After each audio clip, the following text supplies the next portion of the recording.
नमस्कार. BLW news network मध्ये सर्वांचं स्वागत.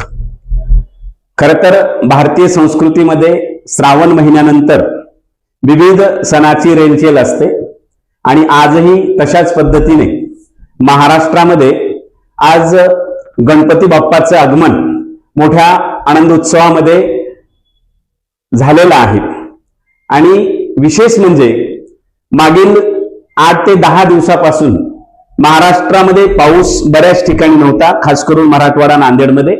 आणि गणपती बाप्पाच्याच आगमनाने पुन्हा त्यामध्ये अजून आनंदाची जास्त भर पडली आणि पावसाच्या आगमनामध्येच गणपती बाप्पा सुद्धा आता घरोघरी यायला लागलेले आहेत. त्यांची प्रतिष्ठापना ही होते आहे. खर तर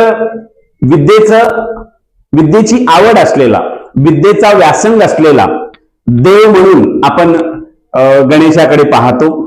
आणि गणपती बाप्पाचा जर आपण एक व्यवस्थितरित्या अर्थ समजून घेतला तर अगदी शेकडो वर्षापासून इथे गणसंस्कृती आपल्या भारतामध्ये नांदत आलेली आहे. गण म्हणजे चांगल्या लोकांचा समूह आणि त्या चांगल्या लोकांच्या समूहाला गण असं म्हटलं जायचं. आणि त्या समूहाचा प्रमुख जो होता त्याला पती, प्रमुख असं म्हटलं जायचं. आणि म्हणून त्यावरूनच पुढे गणपती असं म्हणण्याची संकल्पना तयार झाली.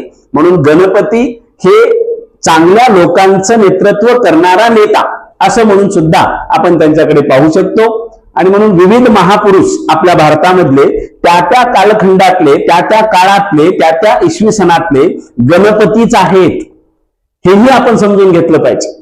आणि म्हणून त्याला सुखकर्ता दुःखहर्ता असं म्हटलेलं आहे. सुखकर्ता याचा अर्थ असा होतो की त्याच्या कार्यक्षेत्रामधल्या सर्व माणसांना सुखी करण्याचं काम तो गणपती करत होता. आणि दुःखहर्ता म्हणजे त्याच्या कार्यक्षेत्रामध्ये असलेल्या लोकसमूहावर जे दुःख यायचं, ज्या पद्धतीनं दुःख यायचं, मग ते संकटाच्या रूपाने असेल, आसमानी संकटाच्या रूपाने असेल, त्या संकटाचं निवारण करून दुःख हरता म्हणजे तो दुःख हरवण्याची ताकद त्या गणप्रमुखामध्ये असायची. असा तो गणपती.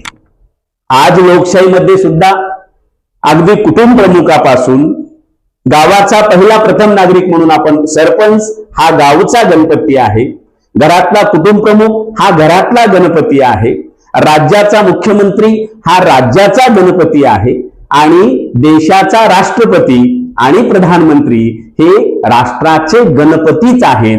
त्यांनी मात्र कुटुंब प्रमुखापासून ते राष्ट्रपती पर्यंतचे हे जे काही गणप्रमुख आहेत त्यांनी सुखकर्ता दुःखहर्ता या ब्रीदाला घेऊन वागलं पाहिजे. आणि हाच नैतिक संदेश, हाच आध्यात्मिक संदेश गणपती बाप्पा आम्हाला देतो. पण झालंय असं की आम्हाला गणपती बाप्पा म्हणायला उसंत आहे, पण गणपती बाप्पाच्या माध्यमातून त्यांच्या पाठीमागचं जे आध्यात्मिक सूत्र आहे, जे मानवी कल्याणाचं सूत्र आहे, जे मानवाचा सर्वांगीण विकास करणारं सूत्र आहे, त्या अर्थाने आम्ही गणपती घेत नाही. म्हणजे जसं आपल्याला पाहिजे, आपल्या सोयीने जसं पाहिजे तसं या सण उत्सवाला घेण्याची जी सध्या परंपरा सुरू झालेली आहे ती परंपरा अतिशय घातक आहे. येणाऱ्या काळामध्ये त्या उत्सवाकडे आणि सणाकडे लोक नुसतं रूढी म्हणूनच पाहतील. म्हणून काळानुरूप त्या सण उत्सवावर सुद्धा चिकित्सा झाली पाहिजे. काळानुरूप पहिल्यानसुरू परंपरा कोणत्या उद्देशाने सुरुवात झाली तो उद्देश येणाऱ्या पिढ्यांना सुद्धा कळला पाहिजे. आणि गणपती बाप्पा तर मांगल्याचं दैवत आहे. आणि अगदी आनंदाचं वातावरण आता पुढे 11 दिवस महाराष्ट्रामध्ये असणार आहे.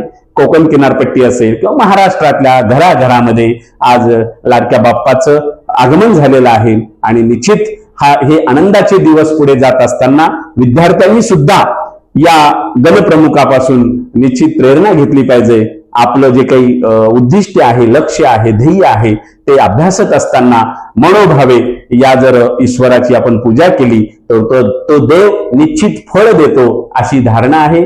त्यांना काय काय आवडतं, कशा पद्धतीनं गणपती बाप्पाची आपण आराधना केली पाहिजे हे सगळे संदर्भ आपण येणाऱ्या काळामध्ये या चॅनलच्या माध्यमातून निश्चित सांगत राहूया.